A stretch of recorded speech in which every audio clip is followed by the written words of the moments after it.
Boards.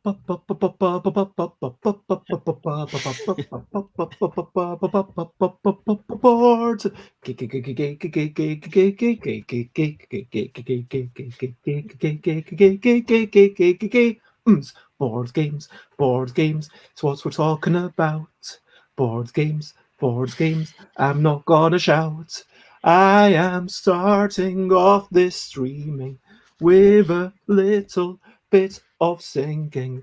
And over here we chance upon the person whose full name is John Afon. Oh, you Jonathan, worked into the song. Beautiful.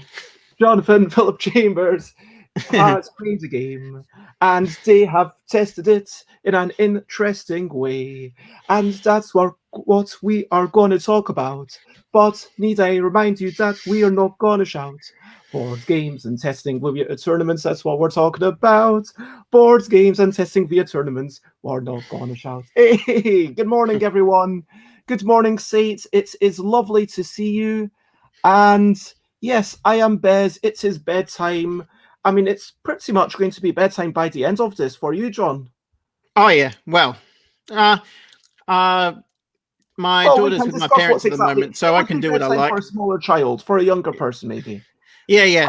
Anyway, we are talking about tournaments for testing. That is what's all about. Basically, the way this happened was that I saw your post in the Board Game Design Lab. It was like one comment as part of a bigger thread where you said, oh yeah, I'm thinking about putting a cash prize up to say, hey, come over, play this game, and then the winner of the game gets this cash prize, and then we're going to play a second time and have a cash prize. And so like a proper tournament. And I was like, hey, this is a really interesting way. And then I chatted to you about it. So I thought, yeah, let's get you on the show after it happens. Let's chat about how it went. And yeah, that is that. And so, yeah, that's coming up today. Now, I'll tease a little bit and I'll say it didn't go as expected. So that's our preview. And before we get to what's on the shelves, I will get to that question in a minute in the normal questionably quick question section. And John can talk all about everything on the shelves and give us samples or whatever they want to do. But we are going to talk about brilliant things. What's a little thing which is brilliant? Here we go. So I had plenty of time to think about this one, and I decided on mathematics is a brilliant thing. Yeah, maths is pretty darn awesome. Oh man, I like this comment. Yeah, so maths is such a brilliant thing because it's been something that birthed so much that we have with us today. I'm going to remember Craft Room of a Space Station. Sorry, that was just such a good comment. I'm going to remember. I'm probably going to use that sometime.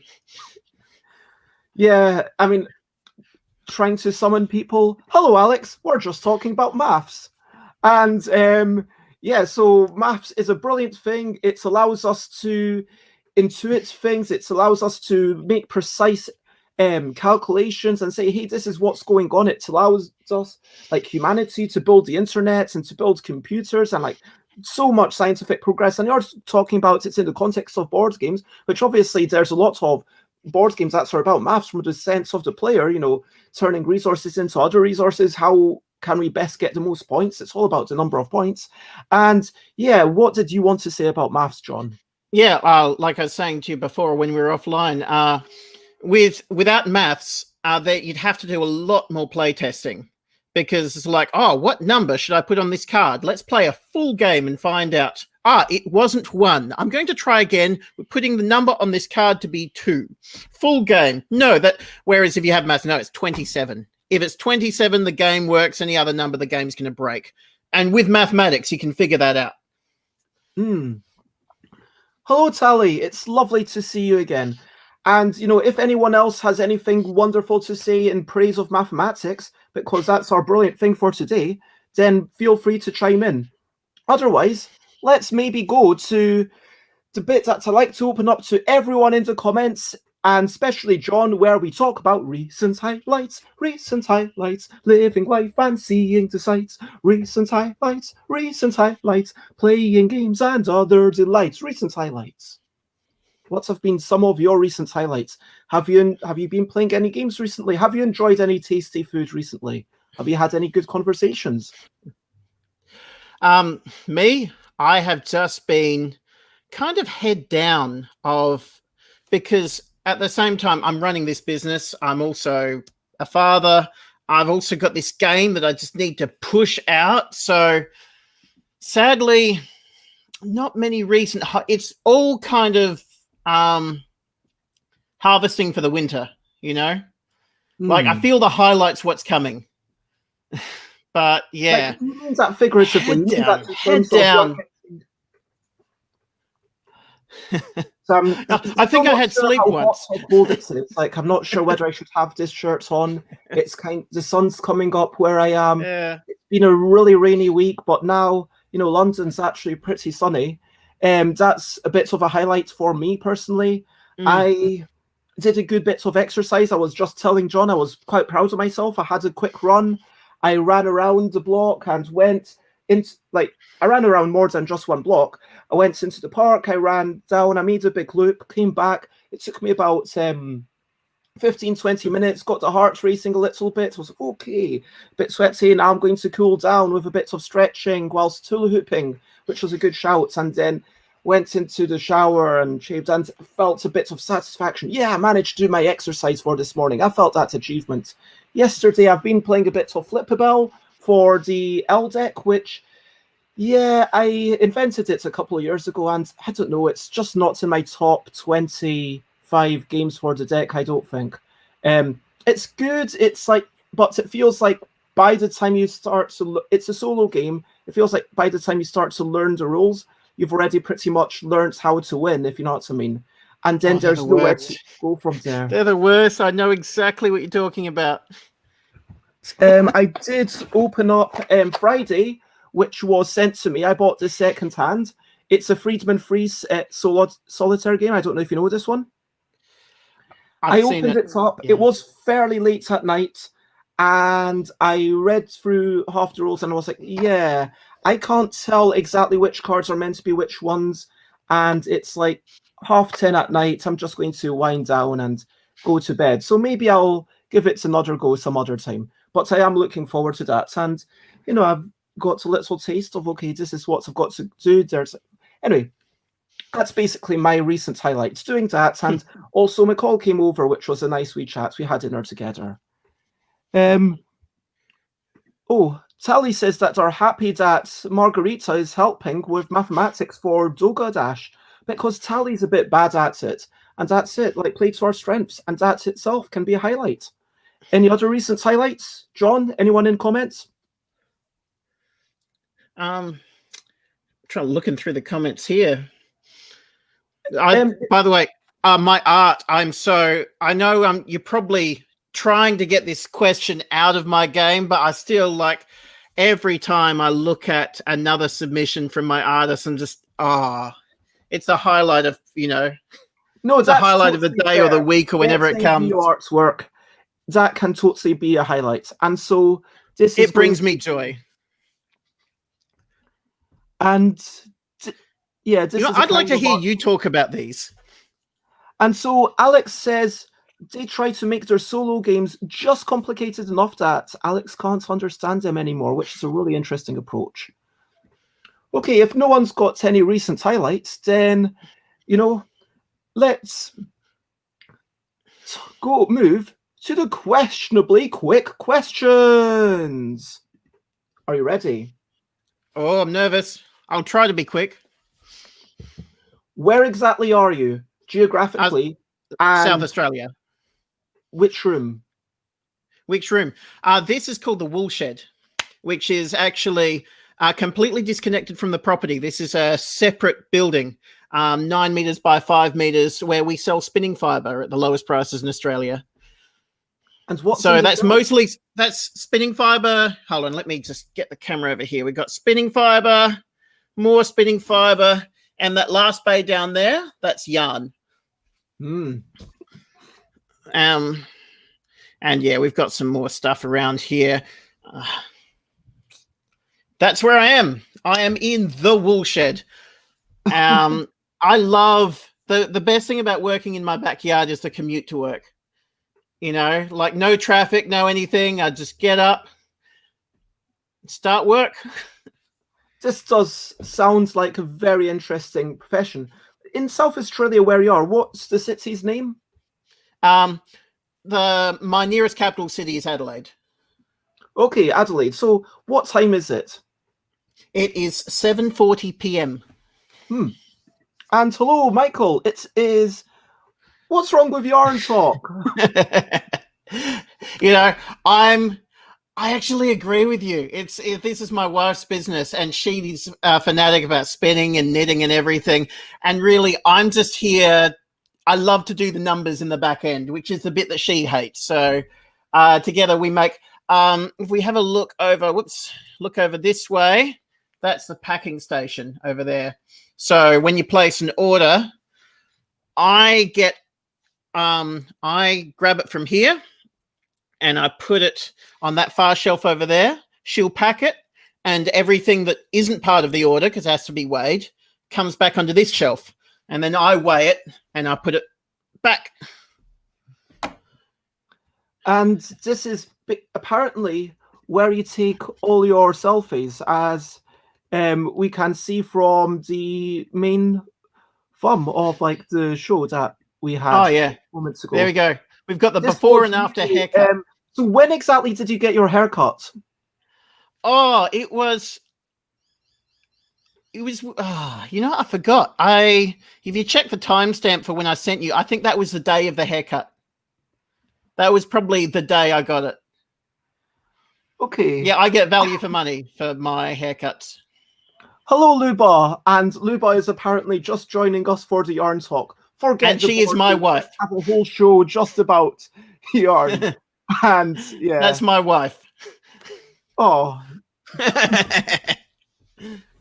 So yes, we've got some compliments on your quarantine hair.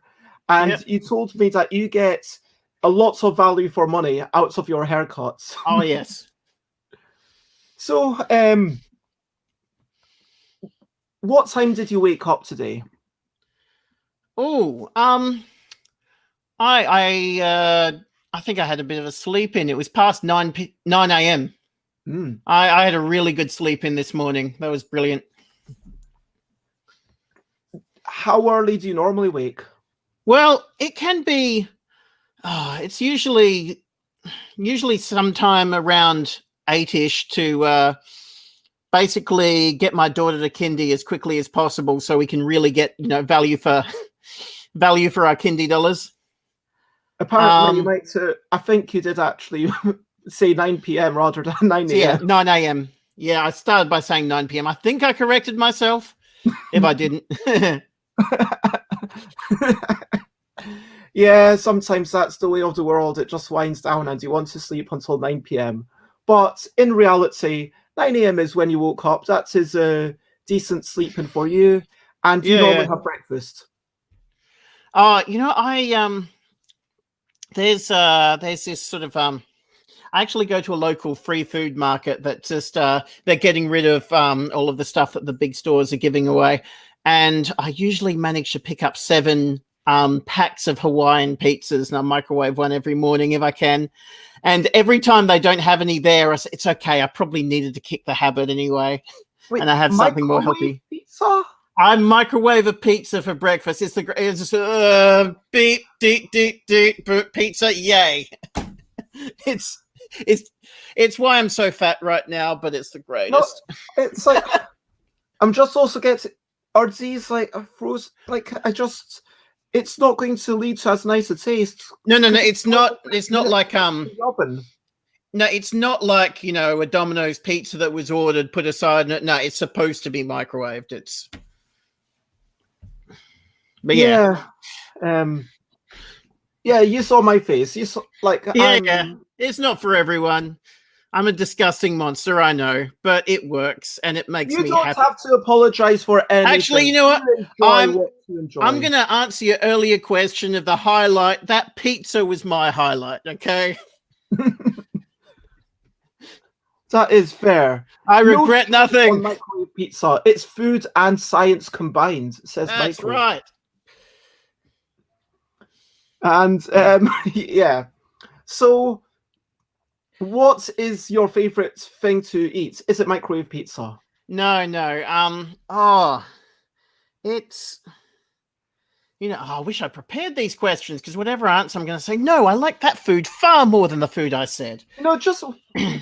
We are not going to hold this up in a court. Yeah, you know, I'll tell you what, every restaurant, it's always the chicken parmigiana.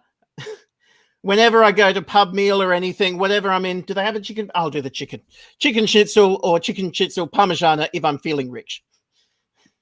I don't even look at the menu anymore.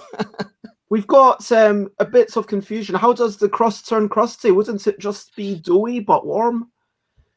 Yeah. The cheese turns crusty. That's all that matters. So, what do you normally eat or snack whilst playing games?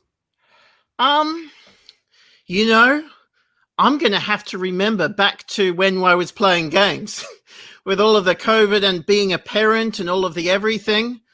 No, I think the last game, yeah, well, actually, all of the gaming groups I've been in always stopped for a meal break. So we played a game, you know, whether the game goes for 2 hours or 3 hours, and I was able to go through the whole thing without eating a bite, then stop, I win, food time. Gorge ourselves and repeat. I like this approach because it means that you decide exactly how much you're going to eat, what you're going to eat. When there's snacks on the table, sometimes you just end up picking a bit too much. Sometimes I've already had... Can you trust them with your components? Like, if I bought this game and I want this game to stand the test of time, I don't want it to get grease all over it, you know. I want it to last. No food near my game. I can see that stance. Generally, I'm playing with other people's games, and so kind of out of respect to them, I don't want them to be covered in salt and grease or crumbs or whatever it is that, you know, comes off of my fingers while I'm munching away. We've got to, talking of food, we've got a tip from Alex. The secret is for a microwave pizza to pop it in the toaster for a bit afterwards. Have you ever tried that? My toaster will not do the trick. I mean, I guess, no, it's, the pizza's too big, the toaster's too small. Fair enough. And so, what are free games that you love? Oh, Food Chain Magnate. That's, and I love Food Chain Magnate. Why? Sorry? I think at every point in my life, everyone's got the game that kind of defines their upper limit. It's like, if it's more complicated than this game, I refuse to play it. But if I'm in the mood for complicated, this is my go-to complicated game. That used to be through the ages, but for me, Food Chain Magnate has surpassed. And so that's my, I think you need a game for every mood. And when I am awake, alive, energized, caffeinated, ready to spend the day devoted to gaming, Food Chain Magnate is my go-to. My favorite 8-player game, and not including my own, because I love that one too, but my favorite 8-player game that's been published and is actually released on the market and you can go get, Captain Sonar is so good. Ooh. Have you played Captain Sonar? I have. Played Captain Sonar. That is a really unique proposition. I think it works kind of at 6 players, but fewer. It's like, it's great at 8. Okay at 6. Any other number at all, I'm out. I'm not playing. And hello, you Chris. could talk me into 6. Lovely to see you. But no, I don't want to play with 7. It's either 8, 6, or I'm gone. And 8 is by far For the those best. who don't know, Captain Sonar is like 2 sides. It's real time. There's each person on a team has a different role, and then it's kind of like Battleship, where you're guessing where other people are, but you're moving around. So someone's recording where the other ship moves to try and work out, okay, where could they possibly be? It's like you're listening in on the radio, and then you're drawing it on a transparent bits of acetate, and then you're sliding that around based on the map to say, okay, this is where they were going, and where could that possibly fit onto this map? And then eventually you're like, okay, they're here. Then you say to everyone, hey, guys, start thinking right here. And then you've got someone else who's the captain, and someone else, like you can, but it's like such a... Yeah, I just thought the dumbest metaphor for it. This is the dumbest metaphor ever, but I love it. It's like being one leg of a sprinting elephant. There's an elephant that's just absolutely sprinting, and I am one of its legs. I have no idea what the rest of the elephant is up to, but damn it, this leg is going to step in time. It's going to work. I'm going to have a vague idea of the two legs closest to me, but really, I've got no idea what that diagonal leg's doing, and I don't care. We are going to win this race. And it's just that feeling, you get the rhythm into it. Once you really get into it, there's this bit of, I don't know what my submarine is doing right now, but I'm trying to understand this. And this is my bit that I have to understand. And hello, Dina. We're just finishing up the questionably quick questions. And we've talked about food chain magnets, this beast of complexity. And then I love the metaphor that you've used for food chain magnets. Sorry, for Captain Sonar. Yeah. One leg of a sprinting elephant. I'm going to use that. In fact, I'd actually like to hear what the designers think of my metaphor with it. No, it's not like that at all. You're playing it wrong, but no, I love it. I feel like one leg of a sprinting elephant. And what's the third thing game that you love? Oh, I can only pick one. I've got to make this one count. Ooh.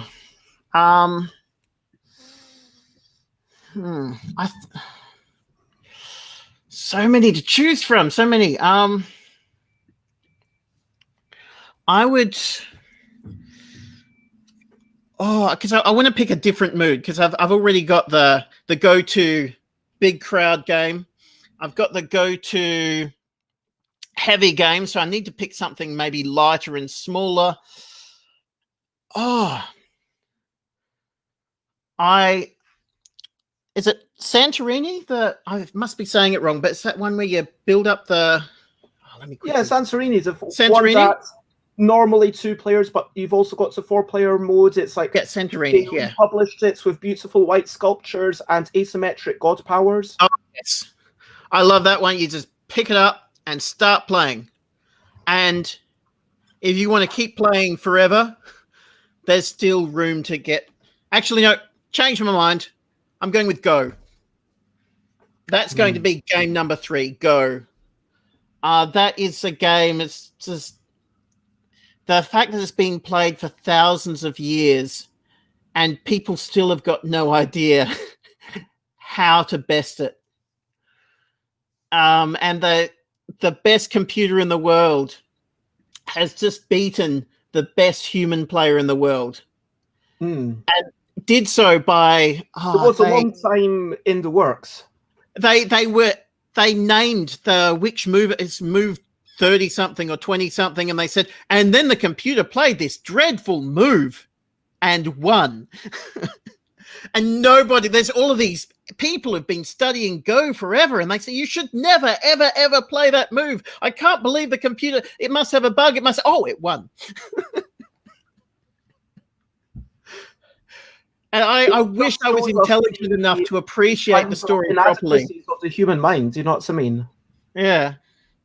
I wish I could appreciate the story. I wish I knew enough about Go to actually have understood the full conversation between the greatest human player and the greatest AI player, so I could really get why it was a bad move and then really get why it wasn't a bad... But no, I can't play Go well enough to even come close to that. It's a game that people do study as a career.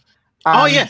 They start playing it when they're like 6 years old, and then they keep playing it. Not only that, they start when they finished. Towards the end of their life, they write a book about all of the winning strategies, and the next generation reads that book and improves upon those strategies, and then continues to advance their game for the rest of their life, to write the next book, to give to the next generation, and the computer still whipped that guy's ass.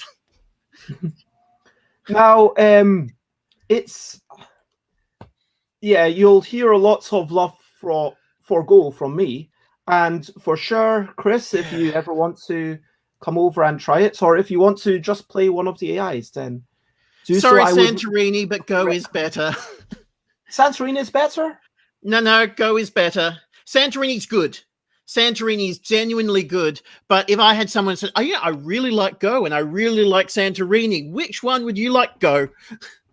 I'm terrible at it, but I will have fun losing.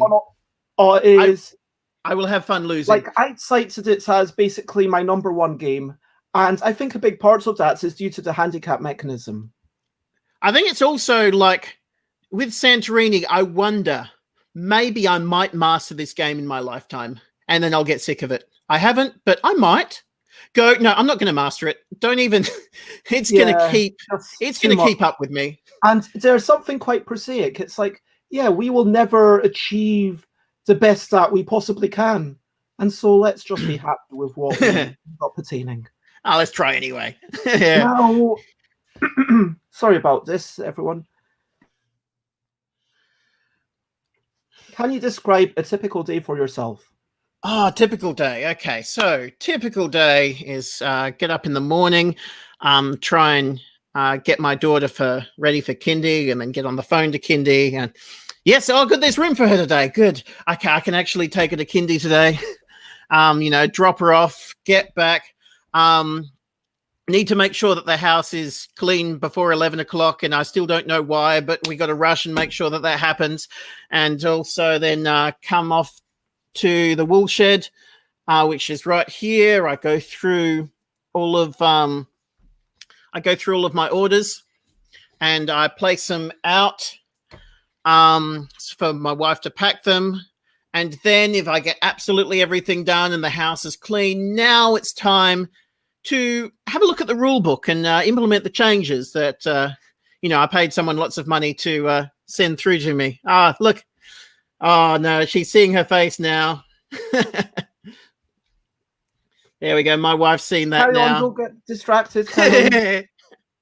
Yeah, and so then maybe get a little bit of that done. But at 3 o'clock, I need to go because there might be 3 or 4 orders ready to go down the post office, race down the post office, do some daily shopping, come back, do a bit more editing of the rules, test out a gameplay concept, maybe pose a question on Facebook or answer someone else's question. Oh, look at the time.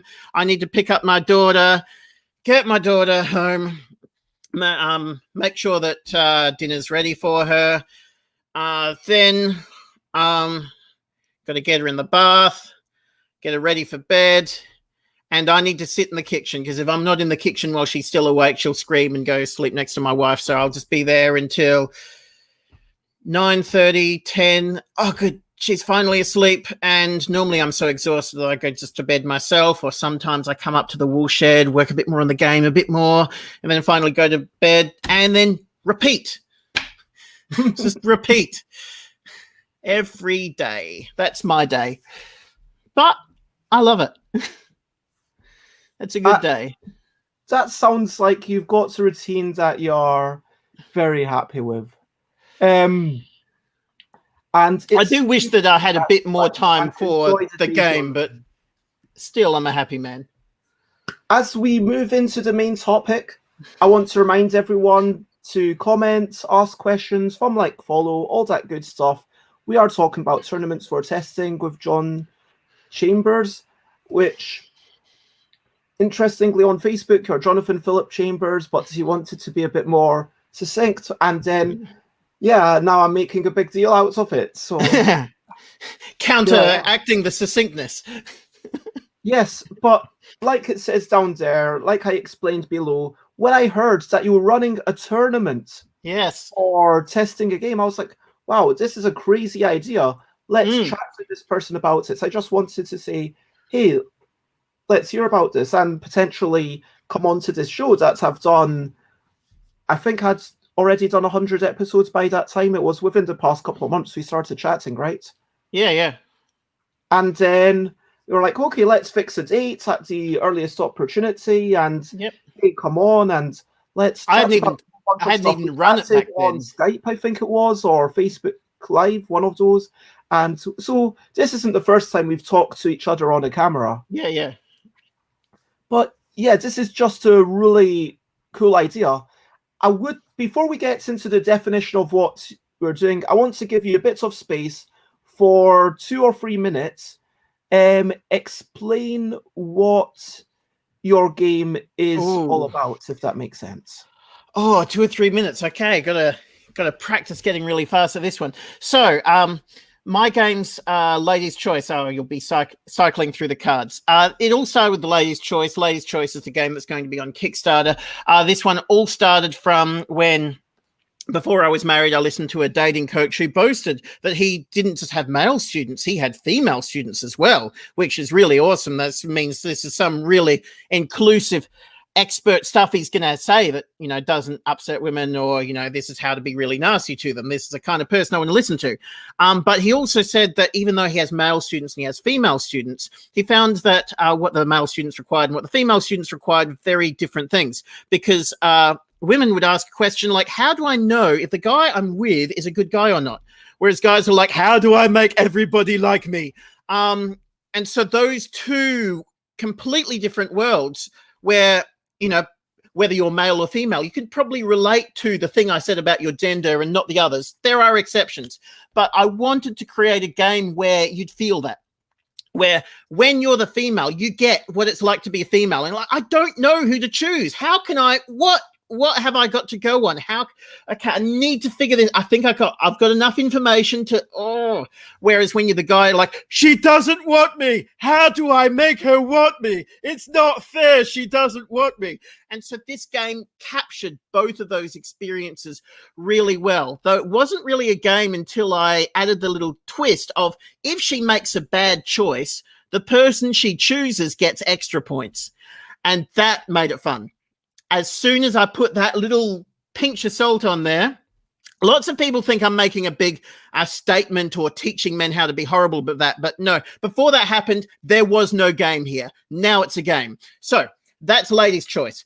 From there, lots of people are saying, yeah, but, you know, it's really not fair that you've created the experience this way, when sometimes it's the other way around. You need to create a game that's the other way around. So I did. And I called it Gentleman's Choice. And it's the same game, roles reversed. I changed lots of rules, tried to be as have all of the sexist stereotypes as much as possible, while trying to offend both genders equally, so that, you know, the hate towards me would be balanced. And then both games combined into this mega game, which is kind of a glimpse of maybe the vision I had to start with, where you are playing both games at the same time. So you could go up to 4 ladies and 5 gentlemen, or 2 and 2, but it scales up. Yeah, 4 ladies and 5 gentlemen are trying to prove themselves, change themselves, and work out which am I even going for.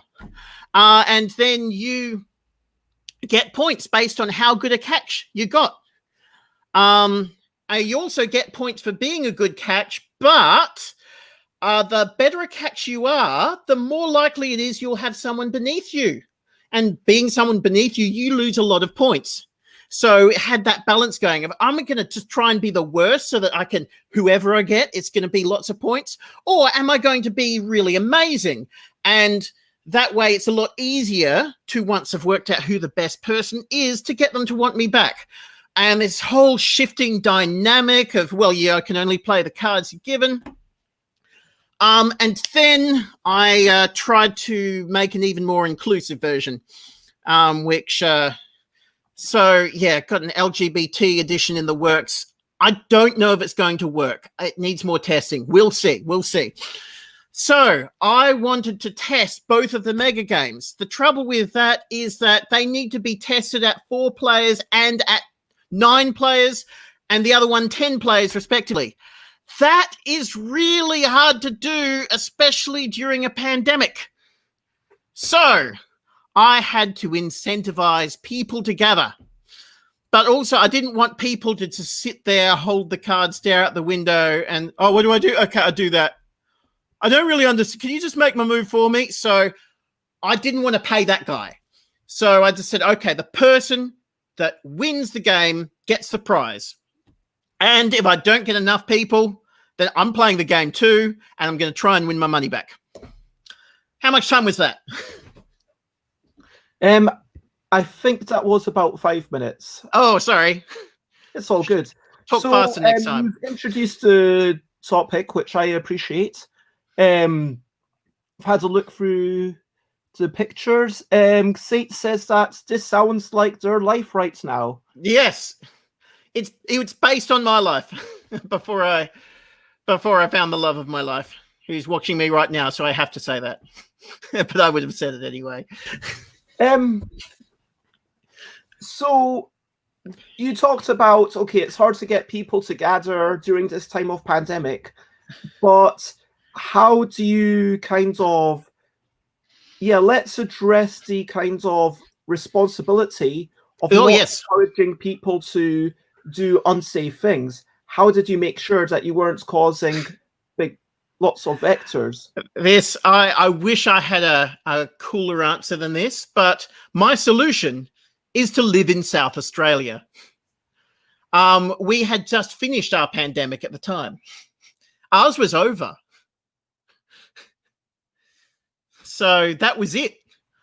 So I just hosted it after our pandemic.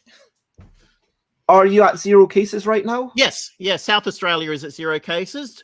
Australia at large is not, but South Australia is at 0 cases. And I do believe it was at 0 cases at the time. And we still, like, you know, I got the sense of, you know, we don't shake each other's hands, and there was a bit of social distance going on, but at the same time, it's just like, yeah, we're in South Australia, we do what we want. And I don't think I was 1.5 meters away from everyone at all times, nor were they from each other, but South Australia! Yeah, like I would not do this in the White House, for example. Sure. I mean, yeah, there's many reasons for that beyond just being a pandemic. I mean, I don't think the White House is an appropriate place for... I'm sure it has some great tables in there. I'm sure there'd be some awesome tables. Like, oh, look at this table. This table is perfect. Everybody come sit around this table I found. Our big board gamers. I mean, maybe there's been the board gamer in the past. I mean, I could, maybe see, I don't know, who's Michelle Obama, maybe with the kids. Maybe I forget which president it was. It was a long time ago. Oh, hold on. I'm trying to think. One of America's, not mine, one of America's past presidents was a big fan of diplomacy. Diplomacy was played in the White House by one of the presidents, and I forget which one. But yeah, that's an old game. But regardless, it's not where you want to... Anyway, and say, hey, let's visit the White House. Let's break into the president's home. It's not today. Kind of saying, not hey, today. Let's break into 10 Downing Street and not today. Yeah, I mean, that's not a good time. Someone gets arrested. Why are you here? Oh, I thought you might have some nice tables. Look how shiny it is. It's perfect for this game I've got. Look, in all seriousness, so So this is what we're talking about. We're just talking about incentivizing people with a reward structure to play a game. And so obviously there's bits of what you've talked about, your own story that you've shared. There's also bits of, Magic the Gathering, where they've got the tournament structure, and it kind of ties into that, where it's basically, hey, let's incentivize people to play this game as an aspirational thing, which it's not for testing, but it is for, just showing off the game. But even within their own company, they have the Future League, which they call it, because the Future League apparently wasn't far enough in the future to make changes in time for cards to be released. So they moved a few months or a year in, a set further into the future, and now it's the Future League, where they actually make their own cards and then they try to smash other people. And if it's like, okay, this deck's winning, well, we'll change it. Okay, next week, try to make a completely different deck, because that card that you thought was really good, well, it was too good, and we toned it down. Oh, Black Lotus, yeah. Well, you know, Oh, that was plenty. There's lots of them. Black Lotus. Let's not get. That's the only one I know of. I'm not a big MTG Garfield fan. knew it was overpowered. He was making it for a environment that didn't come to be what the environment actually was. Yeah. But yeah. So let's talk about. So that's basically the definition. Let's talk about how it happened. Let's do a bit of a post-mortem to this, if we can. Oh, so, yes. What, with your particular example, how much were you offering? I came with 200 Australian dollars, and I wanted to get through 2 games. And I said that the winner of each game will receive 100 Australian dollars. Everyone do your own local currency conversion, but it's like... So that is half about a day's work for most. £55, 58 pence as of today. As of today, yeah. And so, how many people were playing a game? So I managed to get 9. I managed to get 8, and I joined in to hit max players. I didn't want to join in. I wanted to be free to spectate purely from outside. And we actually had some guy who's there like, hey, yeah, you can play. No, I'm just watching. Just watching. Really? Yeah, I just want to watch. I don't want to play. Okay. So where were you doing this? I'm going to give a bit more context here. Public venue, if there was someone. No. I actually was posting a lot on Facebook about, and I posted in a really sort of local group, talking about my requirements. And I just said, someone said, "Oh yeah, my house." Okay. Where do you live? Yep. I'll see you there. And that's what happened. So it's just this random stranger's house. Who was the passerby? Who was the onlooker? Huh? Yeah. So no. She's just having a big party anyway. Like, yeah, we'll have a big party. Everyone's going to play this game. And this, guy came along. And, yeah. I know I don't want to play though, but it looks like an interesting game. Yeah. Oh yeah, that's really cool. But also, like, he came after the rules explanation. Like, no, we can tell you again. Just come on, just play. No, okay.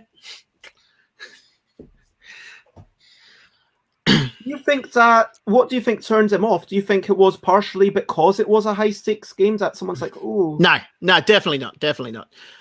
Okay, here is the first lesson I learned from hosting this, is that 100 Australian dollars is not a high stakes game. I thought it was.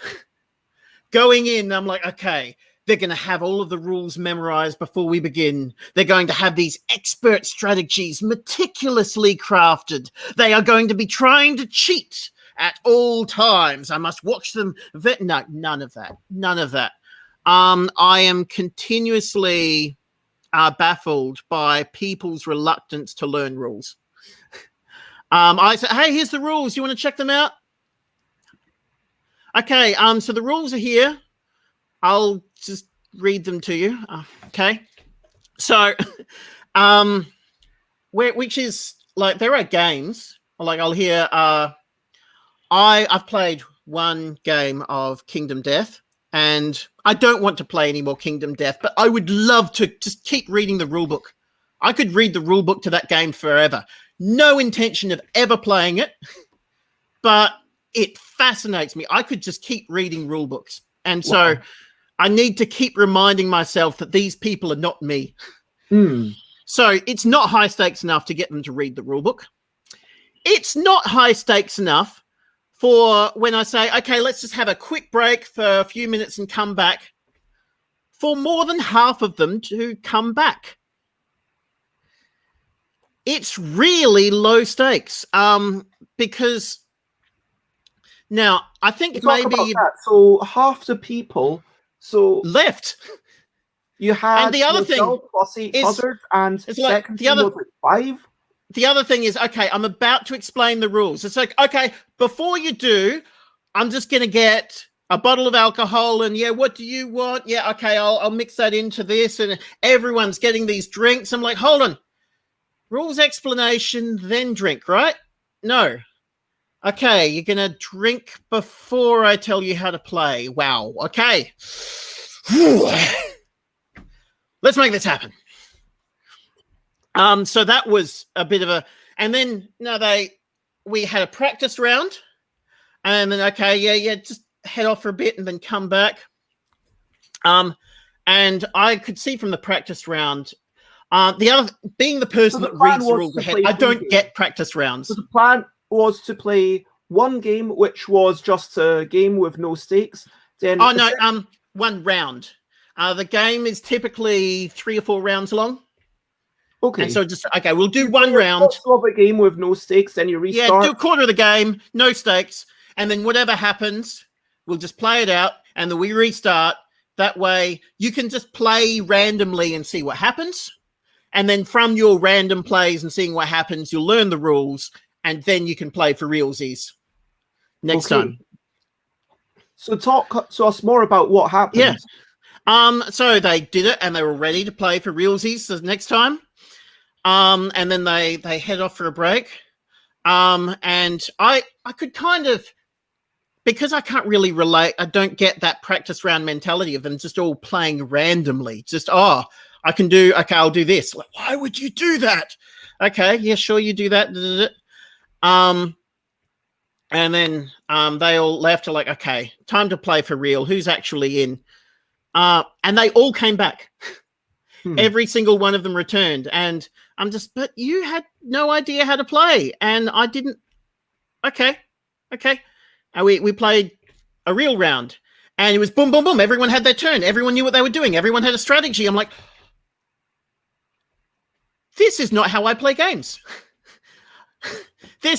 So you're getting this. Oh, wow. I was having so much fun. That sounds like a success to me. Yeah, I was having so much fun. And then we got through the first round and points were swapped because the end game trigger is when someone has negative points, game over at the end of the round. Because at the end of the round, points get updated. If someone's on negative, then boom, round's over right there and then. Who's got the most points is the winner. And so we got through the first round. And then, so it was 9 people. And 2 of them said, I promised I'd be home by now. After how long it took us to get started? Okay. Okay, sure. You promised that's fine. You can head off. And it's really easy. Did you set expectations well? I thought I did, but but they had fun and they said, look, that was really cool. Let's swap contact details. And if you ever want to play that game again, that was really fun. And you don't have to bring money this time. I'd just like to play it again sometime. So that was really cool. But they had to go. $100 is not even enough to convince someone to have a late night. It's not high stakes. Because remembering my life as a student where people would do anything for $20, to really get my head around, no, these are adults now. It depends so much on the individuals, doesn't it? Yeah, it does. It really does. Maybe some of the people in this chat would be like, whoa, 50 quid? Yeah, hell yeah. And obviously everyone here kind of enjoys board games anyway. So if it was 50 quid, maybe I'd be like, okay, I'm going to read the rules ahead of time because that's something that time. I read the rules ahead of time anyway. In fact, I just see, there's a new game out. I want to read the rules. Well, I don't want to play that. What do the rest of the rules say? But that's just who I am. And so, do you just troll through Board Game Geek to find new rules to read? No, normally the way I make friends on Facebook is I'll be in a board game community and someone will post their rules. Like, I'll read the rules and I'll come back to them with all of these. Oh, you should have changed this and to do this. The rules would be a lot better if you did this and that and that. And that's thank you so much, then they kind of owe me one. It's the chance of 50 quid, not. Oh, yeah, absolutely. It's the chance of. Only the winner gets it. You can't just sit there and expect to win. Yeah.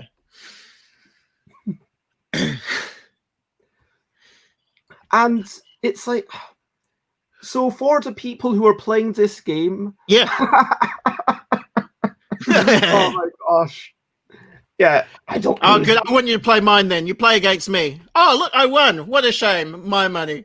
But you don't lose games except for the... I have had my first victory against... This is your first ever defeat, and I have achieved it. Sorry, you were saying? I basically, it's all contextual. It's all contextual based on who is around you. And I think it's that striving to find playtesters that before this, you just couldn't find anyone. And so maybe, do you think that putting money on the line, it just showed other people that, hey, this person really wants it. Maybe we should indulge them. Do you think that's something that the money did? I think it really is like when someone's deciding whether or not they're going to attend a party or whether or not they're going to play a game or whether or not anything, there's a whole heap of pros and a whole heap of cons. And so for most people, hey, do you want to play my game? Do you want to play my game? Well, I go, this many cons and this many pros. No. And like, well, if you win, you get $100. Yes. So it's not enough in and of itself, but when you're like, oh, it's going to be a fun game, you get to spend some time with people, and you could win $100, like, okay, maybe it's worth giving up whatever other plans I had for that night. I mean, in the post-game report in the forum, so this came up in Facebook, and what you basically said was that the big difference was that you actually managed to find playtesters. That before you offered this, you didn't get playtesters, but when you offered it, you did get playtesters. Exactly. And that was the main, you know, like, oh, how is it going to impact how they play? Simple. They will play at all. So big impact. Do you think that yeah. I don't understand either. I really don't. So some people just do not like games. I'm imagining South Australia. You say that Adelaide is the closest big city. It's half an hour drive to the centre. Like I'm putting it in quotation marks because, I mean, Adelaide isn't that big a city. It's literally 1 square mile. You go outside the square mile and it's... Oh, they've got a little bit of grass around the edge and then they've got suburbia over. Yeah. And so you're basically living in rural South Australia. I mean, do you think this is the main contributor to your lack of finding playtesters? It's a big one. It's a big one. To say, look, I am maybe not right now, maybe not for the past 7-8 months, but in 2015, 13, 14, 15, 16, 17, 18, 19, I felt immensely privileged to be living in London, in the UK. As opposed to that other London in Ontario, I believe. But there's lots of people here, right?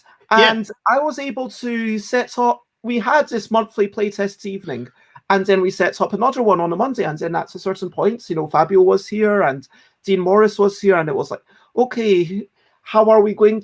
Maybe we should make this every week. Maybe, well, we started off making it twice a month, and I went, oh, yeah, we keep getting people, let's make it every week.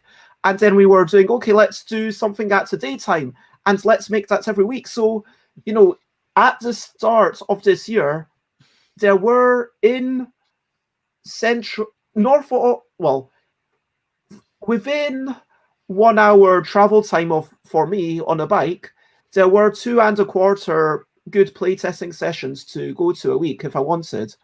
I ended up actually cutting that down and only going to 1.25 of them because I started not going to the Monday evening playtests. But the fact that there's so much playtesting going on that I actually decided I'm not going to go to the Monday ones. The Friday ones, that full day one, that's enough for me, and the once a month. And maybe on Monday evenings I'm going to do something else because I just otherwise because I had been doing that for several years, but then I was starting to play test in pubs, you know, just going up to pubs where people are playing published games and saying, hey guys, well, you know, this game, I'm basically saying that this is comparable to a published game, so try playing this. And then there were all sorts of groups where people were playing games, and could meet up on Tuesday over there, or like within 20 minutes cycle, literally. Or like if I wanted, I could have people over, I could have friends over, and it was such a lovely world to live in before this whole, let's not get out. But, what I'm saying is that, do you think that you would have gone to these measures if you had been in a situation like me where you did actually have someone meeting every single week? Yeah, I wouldn't have needed to put a bounty up at all. There was like one I actually knew of in South Australia, one play testing group, and they'd stopped meeting because of COVID. And if they've started meeting again and not told me, I'll be annoyed. But as far as I know, they're still not meeting. And we have got one annual board game convention. I'll let you guys look it up because I don't want to mislead you as to say it's bigger or smaller than it is. But if you look up concentric games in South Australia, that's pretty much all we've got. We don't. That's our biggest one. Hello to Jess, who says hello, Bez and John, and so thank you for joining us. Please do go to the Twitch if you want to join in. There's a bit of chatter over there, and that's lovely. But yeah, what I want to say is that oh yeah, just in case you didn't see the bottom bit, John is from South Australia near Adelaide, and it's because of this not finding people, not having so many people around, that you're like, how can I get those playtesters? Yeah. And even when I do, like what I did, I pretty much, someone's like, oh, I'm going to have a party and we're going to be drinking anyway, you might as well come along. And I'm like, okay, I mean, I still believe this is a game that does, now I'm a non-drinker myself, but I do genuinely believe that this is a game that pairs well with alcohol, but I don't think learning it pairs well. I think you need to learn it sober. People learn things in different ways, and if people are drinking, it's going if it to works be for you, it works an hour or so before that alcohol hits them anyway. Yeah, maybe. And can you tell us about the second game? You said that you had these two tournaments, well, two games, $100 on the table each one. First game, how many people were like? First of all, I told you practice round, and then round one.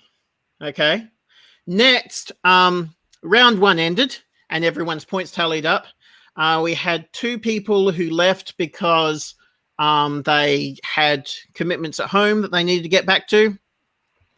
And we had another 3 people that just got caught up in such a great conversation that let's keep this conversation going. And like, hey, do you want to count it? Yeah, sure. Okay. No, just 4. Yeah, we're playing 4 people now, which I eventually had to confess that, look, this is perfect because this game plays 9 to 4 players. We've tested 9. Let's test the 4. If both of these work, I declare the game victorious. So I was kind of hoping that they didn't come back so I could get the proper 4-player test in, and they didn't. And so I just did a quick house rule of, because the larger game, there's lots more points and the points are a lot more swingy. So I said, okay, everybody give me 2 points each and we'll throw them away. Now let's play. And we got one more round in, and then victory. Somebody won, and it wasn't me. And so, like, yes, I was actually counting, and I was sort of counting silently. Huh? Did you win the 9-player game? No, I didn't. Okay. I didn't win. And so I was just counting, calculate. Okay, reach into my wallet. Here you go. Boom. Just 2 $50 notes appear in front of her. And she says, oh, thank you, but I don't really want the money. It was such a nice time here. I'll just take the money and I'm going to give it to the person whose house it is because they were such a lovely host. Okay, that's cool. And so the person whose house it was, you know, she got $100. And like, okay, we don't have time for that second game, do we? Okay, see everyone. And I left with $100 still in my pocket. So, and I've still never played that game. The second game that was scheduled, I got someone else to play it, and they said it fell flat. So I'm kind of glad that we played the good one. Because all 4 versions of my game, the first one I played, they said that's the second. When it falls flat, though, because that's going to be where it teaches you the most. It is. But also, when you are dealing with strangers, you don't want your first impression with them to fall flat. You want, when you're meeting someone for the first time, if you only have time for one game, you want that to be the good game. And then once you've got them on side, then you play the bad ones. And so, yeah, I'm kind of glad that they played the good one. And I need to investigate why it fell flat and what's going on, because, yeah, they were saying that they weren't able to give a really solid answer of what caused it to feel flat, but there was just a general feeling that it's not as good as the other 3 games. So testing that's on the to-do list, because I still haven't played it at all. I want to just say, again, Jess, even if you're just half here listening in occasionally, it's lovely to have you, join us. And, oh yeah, you said that I sound a bit snuffy. I do have a bit of a cold. It's just a bit of a cold, I think, for a bit. But, yeah, let's get back and ask, why was it good? Other than getting people to play your game, if you're able to get your players to play a game anyway, would you suggest that people run a tournament? Or good question. It wasn't even a tournament that you did. You just played a game and then you incentivized them with money. Yeah. Would you? And running a tournament for a game is a completely hypothetical, separate question. So let's talk about both of them. Firstly, would you suggest people incentivize people with money? Say, hey, the person to win this game of Seize the Power is going to get 50 quid. Would you say that that's a good way to test a game?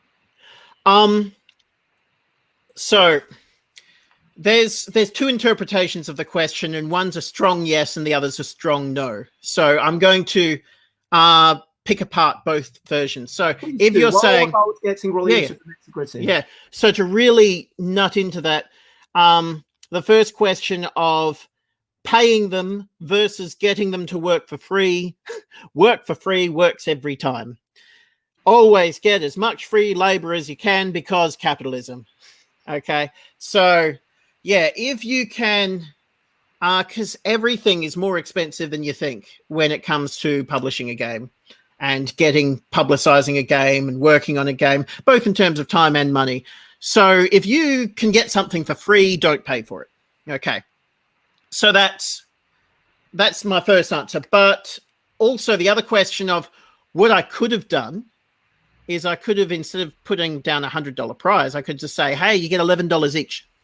Everybody, $11, play this game. Don't do that.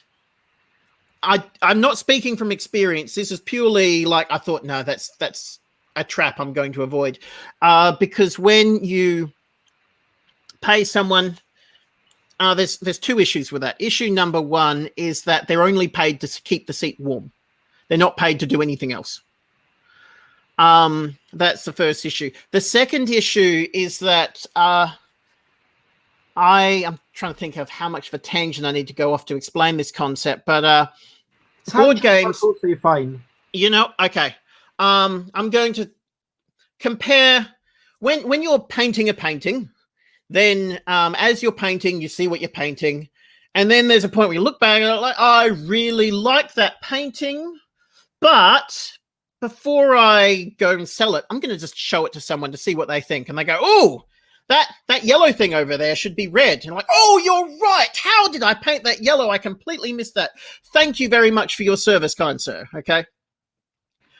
And that's how painting works. And lots of people think that that's how board games work as well. It's not.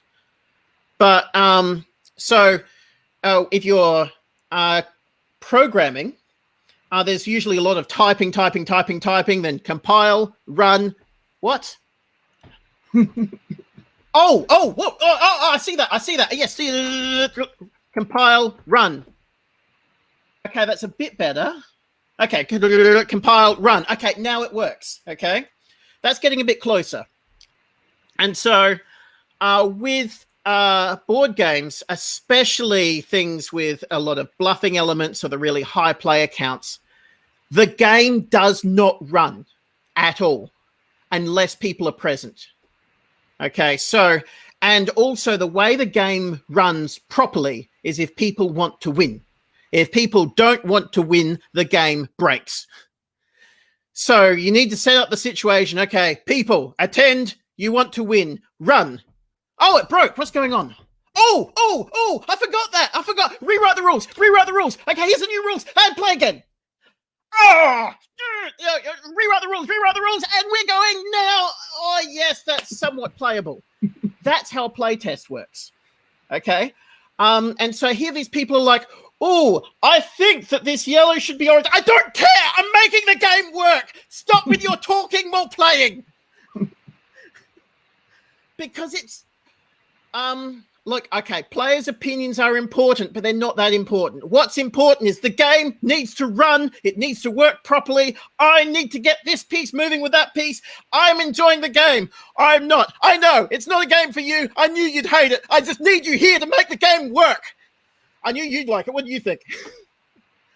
And especially with the higher player counts, you will be playing with people who hate it, but that's okay because you need them there to make the game work. Because if they're not there, the game doesn't function. Like, I didn't like this because, shut up, I don't care. And when you're paying people just to attend and tell them it's a test, they're like, oh, yes, I must analyze every part of it. No, you're trying to win. Shut up.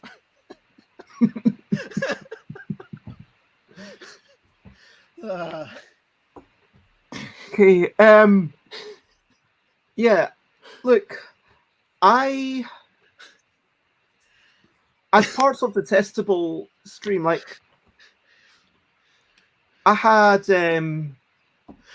by the way, I'd never actually say that to a play tester, but I've thought it plenty of times. I understand that.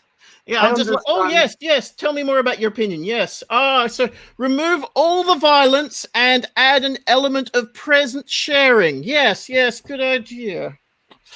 Yeah. And sadly, and I learned this the hard way. You have to pretend that you love everyone's idea. And then when they're gone, oh, I hate that idea. But as soon as you say, oh, I might not include that in the final published copy. How dare you not include my idea? This was an idea I thought about for a full 10 minutes. Did you come here to have your game tested? Or do you merely want your ego stroked? Yes, your idea is great. I look forward to seeing you next week when you test the game more and tell me more of your ideas. It's a different paradigm, and you just got to accept that people don't understand and don't argue with them. Just, yes, I agree with you. Please come next week. I've got another game to test. Yeah, it says, yeah, absolutely. Don't take that person's ideas. Just take mine instead. Oh, yes. But that person, no, he votes for the other political party, and you can't trust anything he says. There are even some people who agree with my position. I'm like, dude, you agree with my position way too much. Don't listen to anybody ever. No, that's not what I said. And yeah, it's just don't. And there are some people who really can look at this as a designer and fine tune everything else. But if you haven't been engaged with the game design community for at least a few years, just play to win. Just try to win. I don't need anything else. I just need you to try to win. And, oh, it's broken. Fix that, fix that. I mean, it's a difficult one. I think that,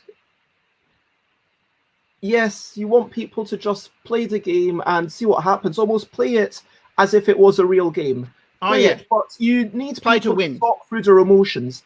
You need people to express themselves and not be too resigned, not be... yeah. You want so the other thing is you can kind of know, because there's lots of people who, when they're winning, they're on a high, and when they're losing, they're on a low. And you need to, as a designer, be able to go, are they, when someone's winning and they're on a low, that's a problem. You need to address that. But, you know, some people just are bad losers, and you just need to be able to see the context that everything's in and just silently observe what's going on. And also, there will be lots of people who just aren't right for your game. People say don't test with friends, and to an extent, I agree with that. It's kind of like, okay, don't just test with a small group of people who are... Oh, yeah, don't just test with your friends. Don't say, no, you're a friend, you can't join this test. No, don't do that. But test with your friends as well. Testing with friends has value in that. Let's say I'm testing with Chris, or I'm testing with Layla, or I show a game that's like, okay, I think this is actually good. I'm going to show it to McCall. Well, I know what kind of games they like. I know these people. If I play a game with Jess, you know, if I play... Euro game with Jess, maybe Jess will be like, yeah, I don't like that, and frankly, I might have been an idiot to suggest that kind of game to Jess, because maybe Jess wouldn't like it. You know, maybe that's not Jess's kind of game. If you're testing the 10-player count, you need her. You just... Well, at the same time, from South Australia. Done as a favor, and if it's like something that Jess is going to hate, it's like, you know, Jess...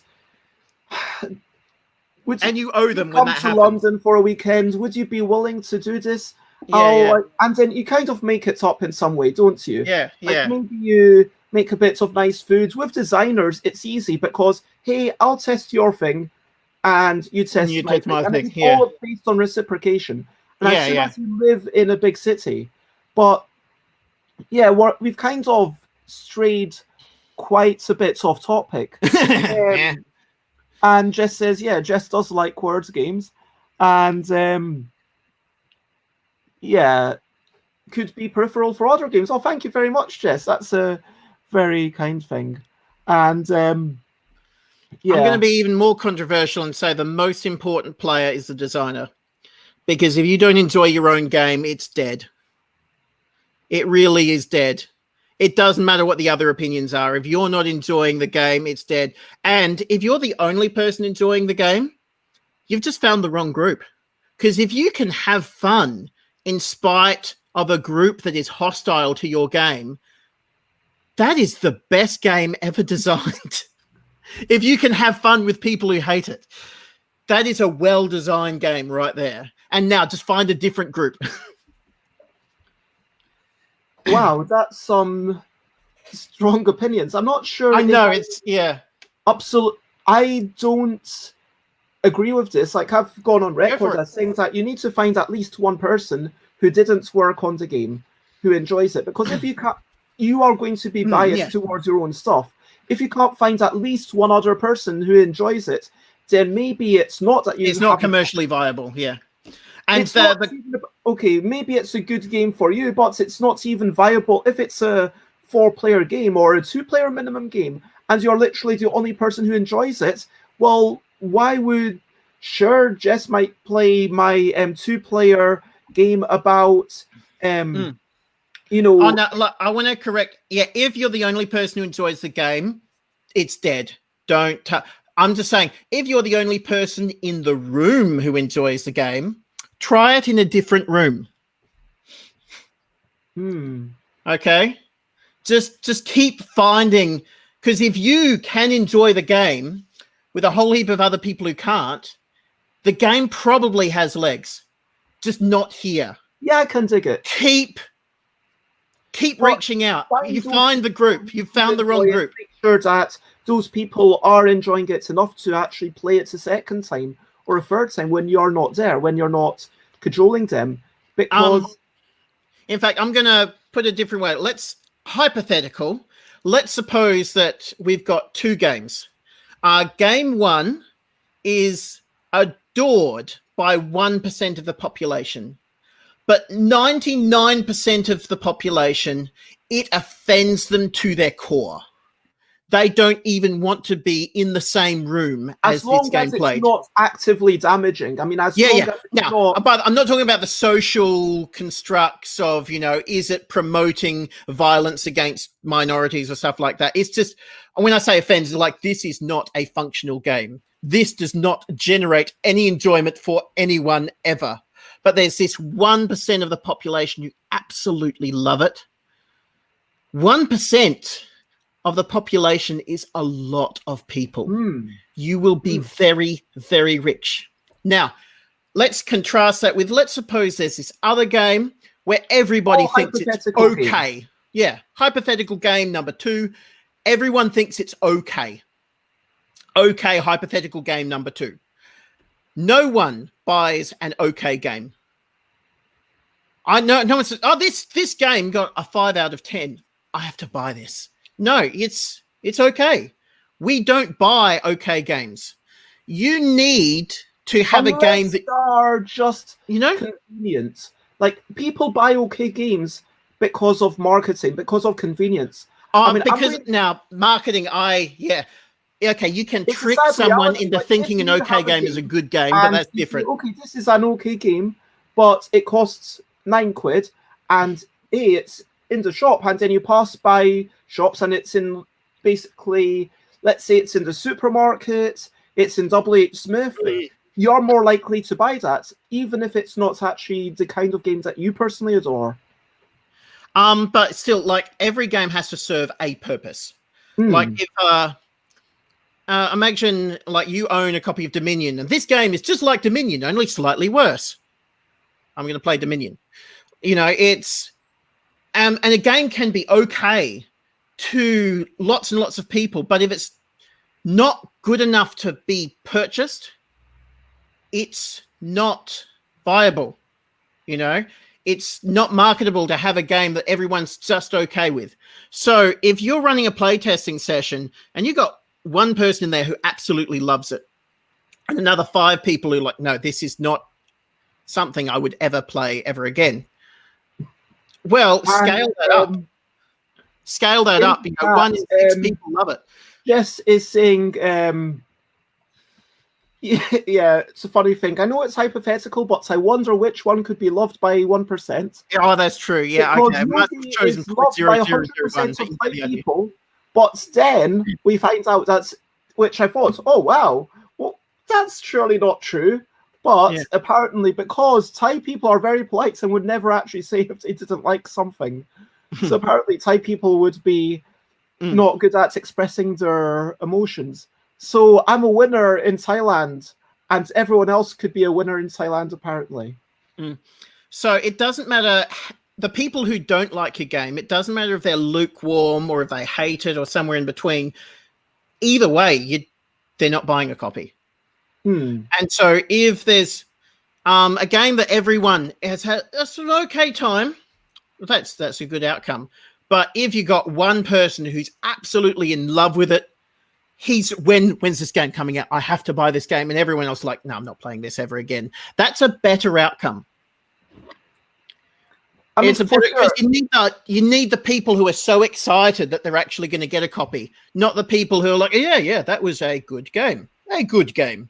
I might play that again if it's the only thing on offer. Now, let's get back to testing via tournaments. I want to get, I absolutely agree with the gist of what you're saying. It's better to be loved and hated than liked by everyone. Exactly, yes. Myself with a lot less emotion, so I'm glad that you came over here to inject some passion about it, because it's nice to see someone who's just kind of relatively starting off their journey and isn't, maybe I don't know, old and sick and jaded and I don't know. But it's okay for some people to hate your game, because now if you try to make your game liked by everyone, you get Dungeons and Dragons 4th edition. Let's move on and let's get back. And I'm going to have to be a bit more forceful over the rest of this. So, yeah, we were talking about the pros and why you would want to do this. Yes. Before we had this big tangent. And I said don't. But compared to paying everyone a small amount versus paying the winner only, absolutely. Versus paying nothing, don't. If you can do it paying nothing, pay nothing. But I would never pay someone to play the game. I would only pay someone to win. I mean, that's interesting. I'm going to potentially disagree. Like, it depends what role you see them in. If you see them in, if you know that if you're paying someone to play, you need to know that they are already a person who will do that job. I have been paid to play games and then give my opinion on them. That's what. Oh, by the way, I have paid to play. I'm just saying, if you're presented with the two options, it's best to only pay the winner because it's more economical. Sorry, go. As a developer, you know, if Alicat Games was to say to me, "Hey, I'm going to play," you know, there's this new game, I can't remember. They changed the name. Well, anyway, like let's say Chocolate Factory. As it happens, I generally beat Caesar, and I beat them in most of the games that I played. So if it was, okay, either get, let's say twice as much money when you win a 2-player game, or get the normal amounts of money regardless of whether you win or not, then I would be financially slightly better off. But that isn't the point. Like, the point is that my time going there and playing the game is valuable, and I'm giving valuable feedback regardless of whether I won or not. And the reason that I've been paid that hourly rate is because, you know, I've proven that I have some knowledge of what's going into games. And by the same token, if I say, okay, you know what, it's really hard for me to get people right now, I'm wanting to do this live stream of testing these games. Yeah, for the record, don't want to make a big deal of it, but hopefully Chris and Layla aren't, you know, so uncomfortable with me saying, yes, I did say, okay, look, I'm paying you this small amount for the day to help me out because I want it to be like a work. I want you to be there at a certain time. I want you to be there until we're done. And for doing these hours, you're going to get some amount of money. Done that too. I have done that with another group. And if I started saying, hey, you're only going to get money whether you win, that's not the point of the game. Then people's focus would be on, and it's also what role do you see these people in? I don't want someone's focus to be purely on how can I win this game. You know, sometimes I start playing a game and it's like, yeah, we're going to stop this game halfway through. Frankly, with what was that game that was a combination of In a Bind and, you know, Xate and Thingy made it, Xate and Alex. Actionable. Anyway, someone can remind me of the name of that. But anyway, so, but let's talk about how it can be good. So other than getting people, why do you think that motivating people to win is so important?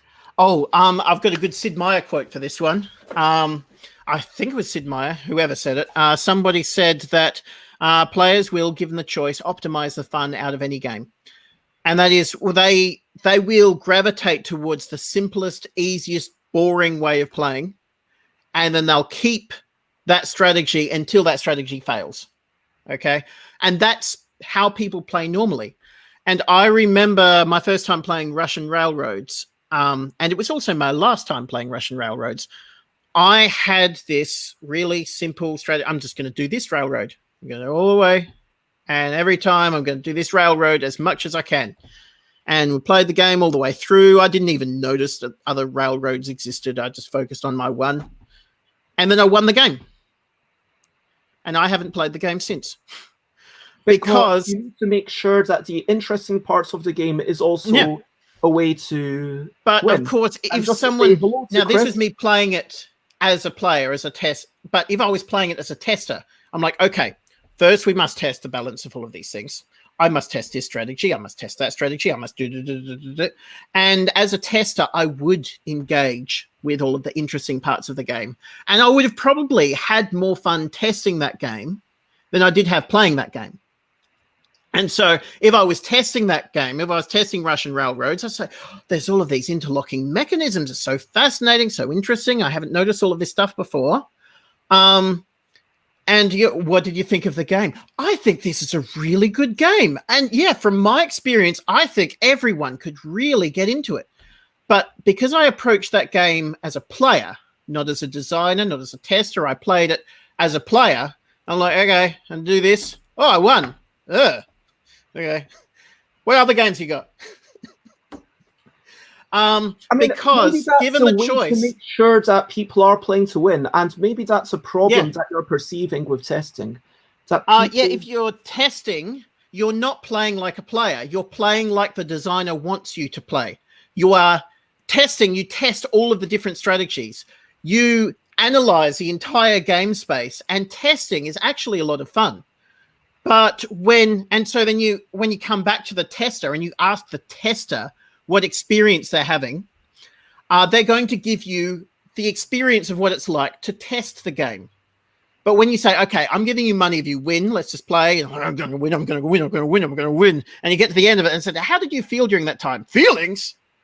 Oh, yeah, I felt good, actually.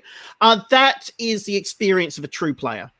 Because when we go to actually pick up a game, and please contradict me if you have a different experience, but I'm like, okay, I'm going to play this game with my group, and you kind of open the box, you know, like, oh, we're all going to have fun, this is going to be good, let's get the pieces out, and now we start, I'm going to win, I'm going to win, I'm going to win, I'm going to win, I'm going to win.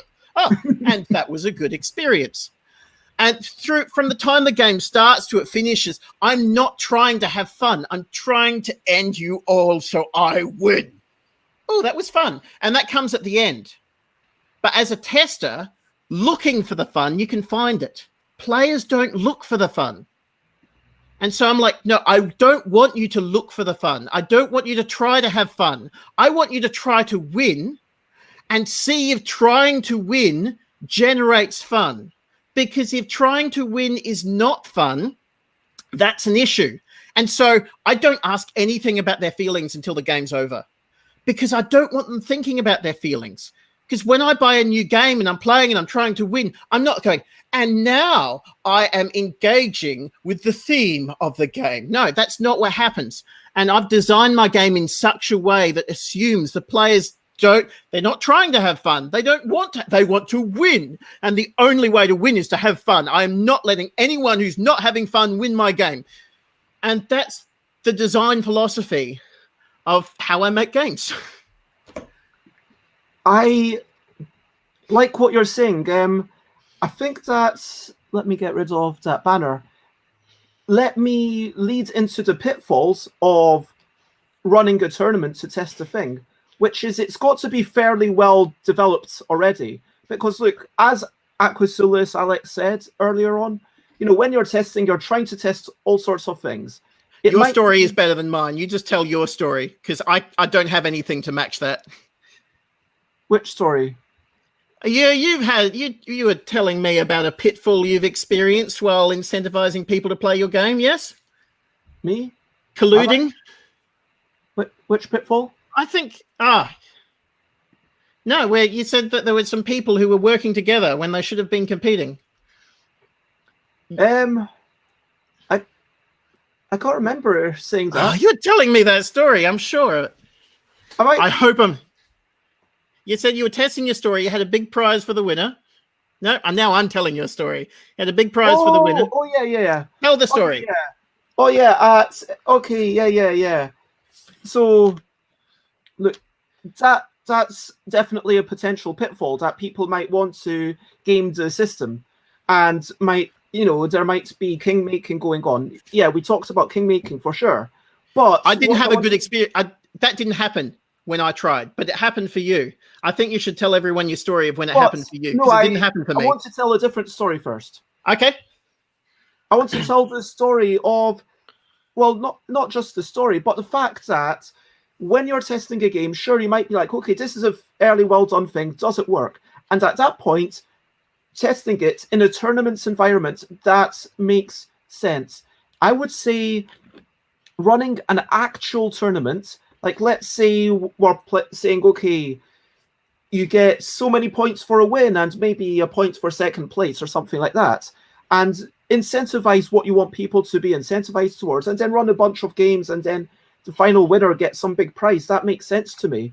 If you're really wanting to put the game through its stress testing and test the developments, if people aren't already trying hard enough to win, then this seems like an interesting thing to do.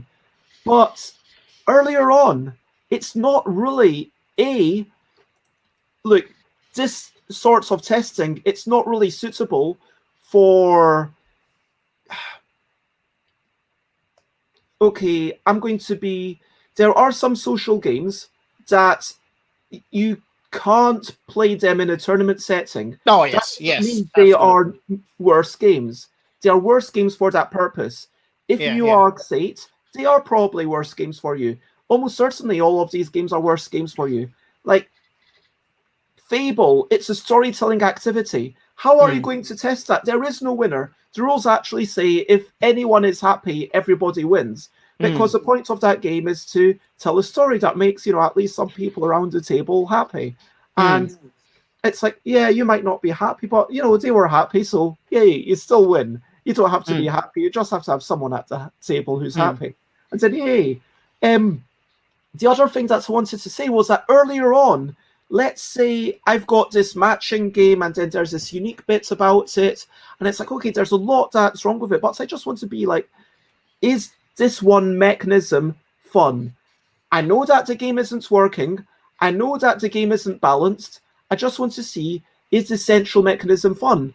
Or is there anything fun in this bunch of mechanisms that have cobbled together? And if there is, then brilliant. And I will continue to work on that aspect. And in that situation, showing it to friends, seeing what part they like, showing it to fellow designers, seeing what part they say, yeah, that's interesting. And seeing also, as you say, yeah, I would agree, seeing what parts I personally enjoyed, because my opinion is valuable if I can divorce that from my own bias, if I can be mindful of my own bias. That is a thing where I think that you shouldn't do this kind of testing. Do you have any response to those 2 points? Oh, no, that's absolutely. There are. So, yeah, first of all, you've got some games where just testing in that way is not appropriate, because those games really shine when you forget who's winning. And I'd point to Telestrations, I'd point to Dixit, I'd point to Cards Against Humanity, and all of the apples to apples children. Those games work best when you stop caring about who's winning. Who's winning is just the hook to get them in. And once they started playing, it's like, oh, no, this is fun. I'm doing it because it's funny. And those games, yeah, you don't want to say, and I want to bring you back into that. I love Dixit too. But if you were to run a Dixit tournament and say the winner of Dixit gets $10 million, they will find all kinds of technically correct ways of playing it that just destroy the game. But if you play it the way it was intended, and don't cheat, and don't do things that are borderline cheating, and don't try to work out where that border is, then it's a good game. And so that you don't test that in tournament conditions, because it was never meant to be in tournament conditions. So I completely agree with you there. I also think that sometimes a game that will one day be in tournament conditions, you're not testing that part today. Absolutely. I agree with that too. Is Sheila, by the way, a controversial name for a shark? I have not been naming sharks, so... Anyway, so agreed that, yeah, this can mess up. And illustrations, people don't even play using the scoring rules most of the time. Oh, yeah, they start scoring for the first few rounds and like, hey, what was the score? Skip that bit. Oh, this is a cow, you know. I guess the other pitfall that you mentioned earlier was that the money just wasn't enough to incentivize. Yeah, it wasn't. It really wasn't enough to even get that kind of serious level play. And I often wonder what the play would have been like if instead of $100, it was $10,000. But I'm not testing that. I'm just wondering, oh, that would be interesting to watch a video about. I mean, yeah, that would be an interesting experiment. That would be a very different game. And you'd have to watch so closely for cheaters. Because the the higher the incentive, the more cheating happens, the more king making happens. And for anyone who doesn't know what king making is, that's when two people come together and they say, okay, one of us is going to win. So if I know I'm not going to win, I'll just make sure that you win. And if you know that you're not going to win, you make sure that I win. That's king making, which breaks a lot of games. What's into king making? And that happens anyway. I've seen king making happen in zero stakes games. Oh, absolutely. Yeah. But, you know, it's... If we are testing the environments, then I wanted to... So I had this thing, okay, and let me actually put this banner up top. And does any ability to influence other players make a game with 3 or more players in a turn? Oh, I wrote this really badly. I'm sorry. I paraphrase. Go for it. Grammatical sense. What I was trying to say was, does any ability to influence other players make a game with 3 or more players in a tournament setting a terrible choice? Are 2-player or 2-team tournaments the only true test of skill? Because if you've got more than 3 sides, unless it's literally 0 interaction, because something like Muckle, let's say we were going to say, okay, we'll play mini Muckle and we'll play it 100 times, and then the person who's got, maybe not 100 times, we'll play it like 5 times, and then the person who's got the top score wins some whole bunch of money.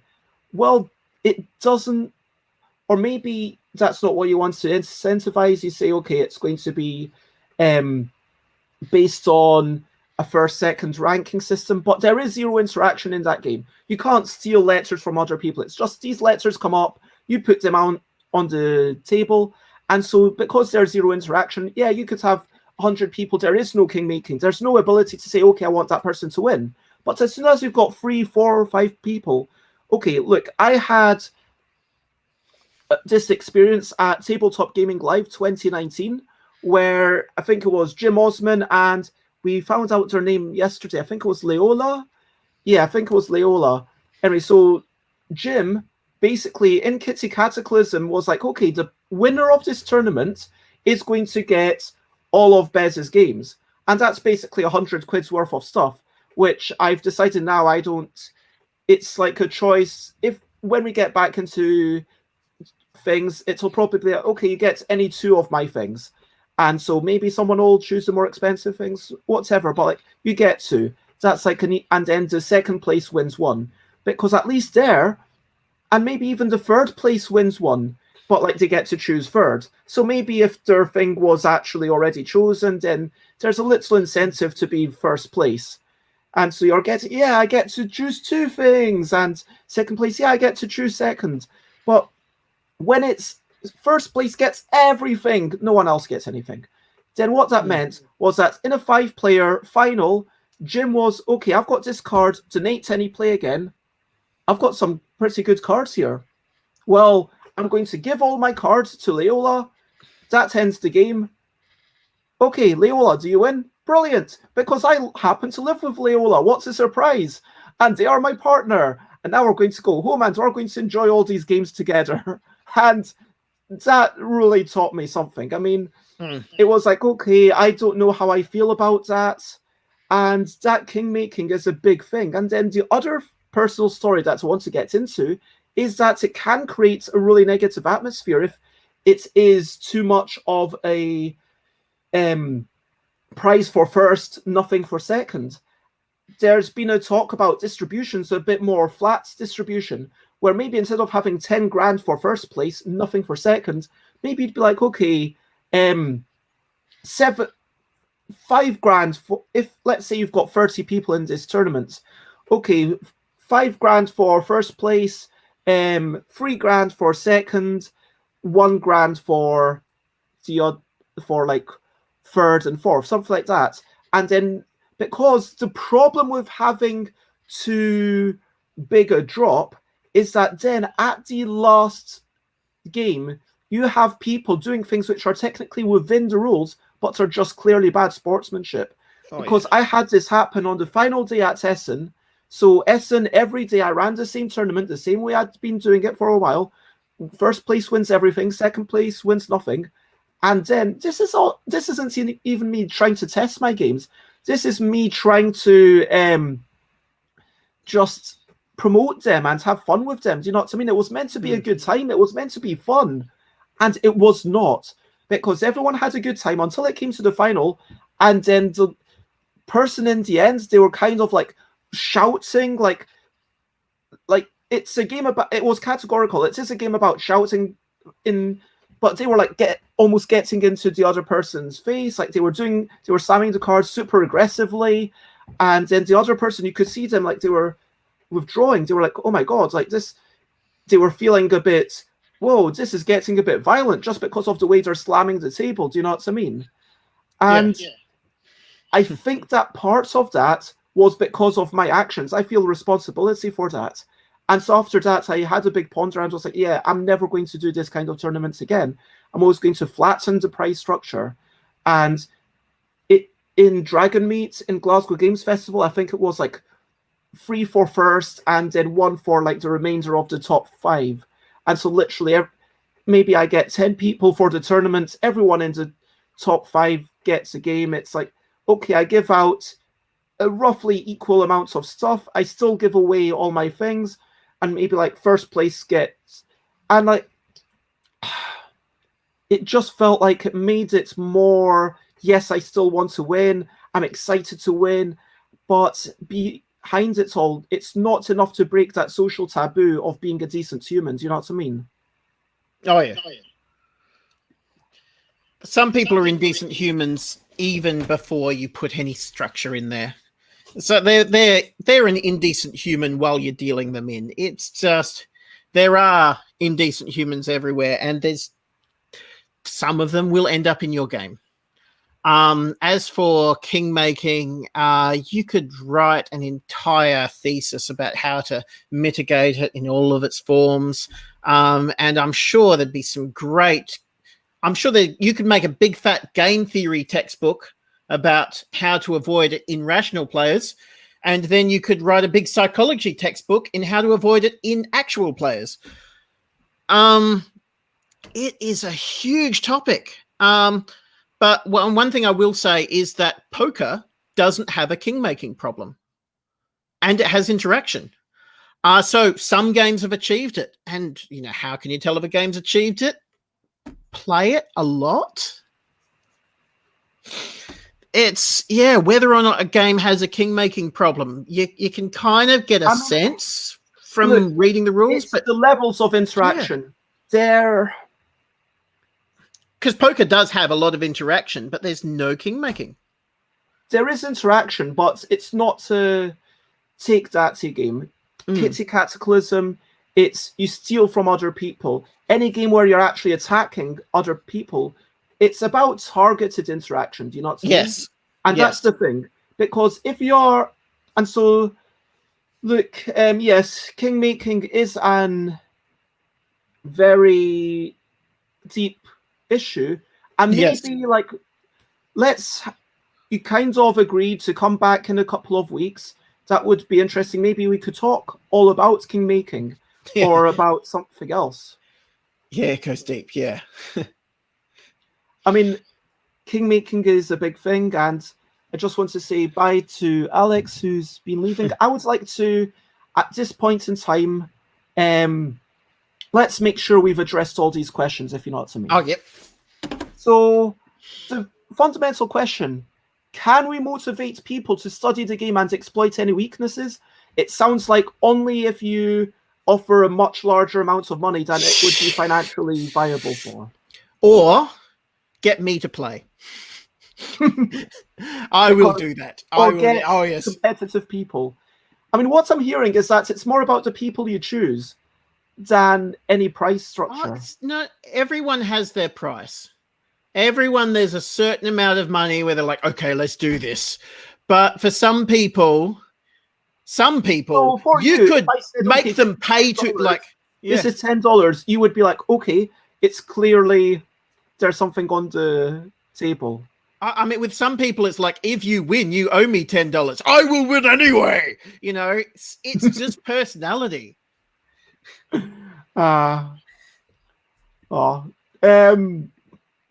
Can we encourage people to test the game more seriously, stress testing it? We just talked about that. Yeah. Maybe people could form unofficial partnerships to increase their chances of their prize. Like, yeah, that does happen. How can we avoid this? Making. I mean, yeah, how can we avoid this? Let's talk about that one question next stream. There's one. I'll give one quick answer for that. You can kind of say to everybody, this is what kingmaking is. Don't. And okay. And if it's a low stakes game, you can kind of do that. But when you're playing for tens of thousands of dollars, that you can't just say, don't do it, because they'll say, okay, give me the precise definition. Yeah. But when it's a low stakes game, people, oh yeah, I get it. Oh, that's a bad thing to do. I thought that was part of the game. Oh, okay, it's bad. Sorry, I'll stop doing that.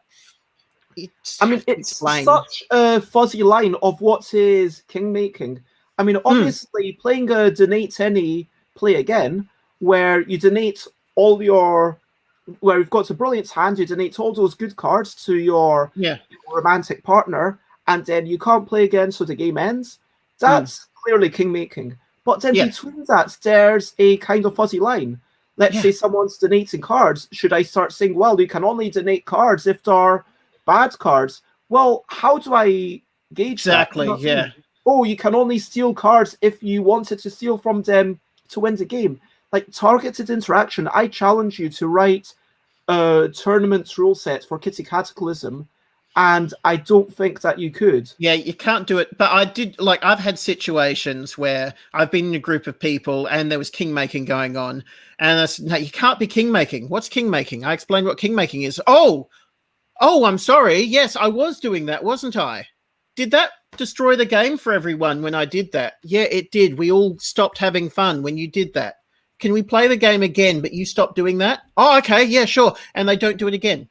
I've had several people just don't know that that's a bad thing. Chris makes the opposite statement. If people want to interact for free, maybe they're more invested. Chris says, the longer a game is, the more serious and focused players can get, as they subliminally don't want to see their time wasted by coming in second or worse. This doesn't really matter with short cards games until you make a tournament out of it. Then you're making a short, light-hearted game, a day-long game, and some people will go in looking at it as their time that they do not want to spend losing at something. Xate is a semi-professional Eldic player. No, I don't. That's, yeah, your imagination. I'm sorry.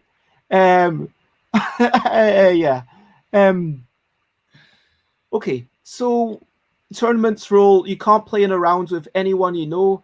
Again, that one actually works. I've sorry, I forgot about that one. That's so when you know that people come from the same house, you can just say, okay, you are in this team and you're in that team, and so you can't, or force them onto the same team. Like, well, you have to help each other because, you know, if the game has teams, that way when they help each other, well, that's what they're supposed to do. And you can move players into positions that are appropriate for their pre-existing relationships, yes. Now, it's been a brilliant show. I think that we could talk about this. Let's do a part 2, almost. Okay, I'd love to. The theories of tournaments. Maybe we could I don't know if Chris is up for it. Maybe in a couple of weeks on Friday. Let's see if we can get some people who've run a few more tournaments to join us to chat about tournaments. That sounds like an exciting chat. Oh, tell everyone about a free link to my print and play, by the way, if anyone wants to check out, read my rules. We'll get to that in a minute. Oh, okay, you get that. Sorry. We've talked about so much. We've talked about maths, about microwaving pizza, about no stacks during games, according to John, about food chain magnets, about Captain Sonar, about Go.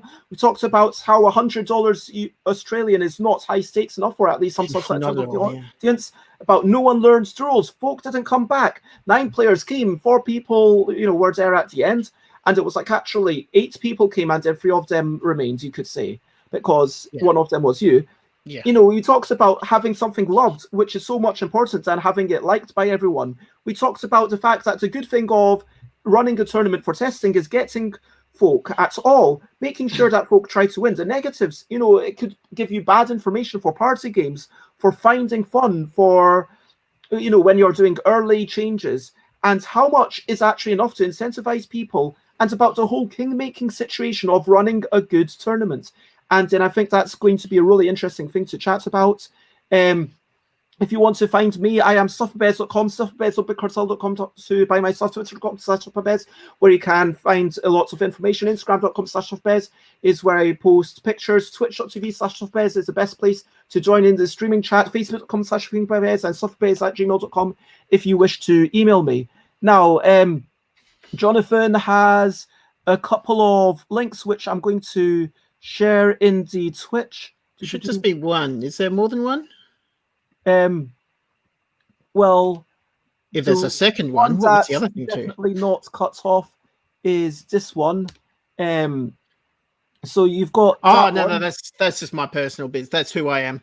All of the Google spiders, please click that with your robotic fingers and put me up the Google rankings. Actual people, you don't have to click that. So you don't want people to find out about. Oh no, I do. I'd love them to. But yeah, if you love spinning fibre, definitely check that one out. Yes. And if you don't, you'll be disappointed because it's spinning fibre. So what will people find at this other link? At that other link. So that's my print and play file. So every time I update Ladies' Choice, Gentleman's Choice, or the 2 mega games between, I will always put it there. There's going to be a big rules update coming out in the first few days. None of the rules are changing. I'm just writing them more clearly. But yeah, be on the lookout for that. Or you could just read the poorly written rules now. So that is that. Yeah. Now we move on. Yeah, about that. About £12. £55.58 we decided. I want to say thank you, everyone. It's been beautiful. Thank you, everyone who's joined in the chat. A special shout out to Jess, who kind of joined in Twitch, basically just for my show, I believe. And a special shout out to Chris, who's been like a really, become our new regular face. And everyone, I don't want to denigrate anyone. And thank you, everyone who's been watching. Most importantly, thank you to, here we go. Yeah, this way. Jonathan. Oh, I got to do it too. There we go. Yeah, it's left to right. It's weird. And now it's over to you. What are you up to? You can share if you only if you want to. So, yeah, what would you like to share? Yep, I would like to share that. Oh, it's sunny today, and there's an event coming up. You go first, John. Okay, you know how before I said that if the designer's having fun, even if no one else is, that's great. Just try again in a different room. Well, even if none of you all had fun in this live stream, I have. Even if it was at everyone else's expense, I've been having fun. Well, I'm glad to hear that. I do hope that everyone else has had fun. Yeah. Please, if you've enjoyed this, share, spread the word. It happens every day at 10 a.m. UK time. Obviously, that's different times elsewhere. I'm having a small gathering at Bez and Friends Game Day, Saturday, the 17th of October. That's happening mainly half on the stream, which will last 10 a.m. until 11, 11:30, 12, I don't know, and then pick up again at 12:30 until 6. So giving me at least half an hour break. But then also on Discord, we're going to be playing games together. So join in. There's going to be some games that I want to pick up. How Much Money from Chris, Ming Voyages from Alan Paul, co-designed by David Mortimer, who can't join us. Q4U by Isaac Shalev with input from me. Oh, I get to talk to Isaac Shalev. Wait, was I meant to talk to Isaac Shalev last night? Shit. Did I miss talking to them? I hope not. I might have messed that up. But, oh dear. Shoot. But anyway, so Q4U from Isaac Shalev with little bits of input from me, and Dead and Breakfast published by Emily and Lewis Shaw and Nano Muckle for myself. That is what I am looking forward to. And for my next streams, look at stuffbeds.com/streams. Tomorrow we are having some romantic partners who have worked on a game all about rabbits, and it's just about designing with your partner. We've already talked about publishing with your partner, like your romantic partner, and how that works. But let's talk about designing with your romantic partner and whether it's a good idea or a bad idea. And, you know, let's see if anyone had anything else to share. I'm enjoying feeling DOMs in my abs. Some people had fun. Have you ever met Harold Bishop? No. I still haven't won this stream. I'm trying so hard. Where should I place? Oh, Chris says they washed their hair today, so they're quite happy. It smells nice. Thank you for sharing. That is lovely to hear. Anyone else who wants to share anything, feel free to do so. As we basically wrap up, and I'm going to, for those who are watching this in a year in the future, this is, you know, hopefully you are able to go out and hug people and stuff. Oh, yeah. Remember the coronavirus? Did you tell your kids about that one? Yeah. Yeah. How far in the future are we talking to them? Okay, I'm going to initiate a raid for anyone who wants. Let's go to Los Bros. Another, actually, let's go. Yeah, let's go to Los Bros, another musician.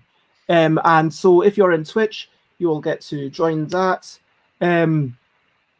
If you want to head off, do so. If you've got work at 12, for example. Again, thank you, everyone.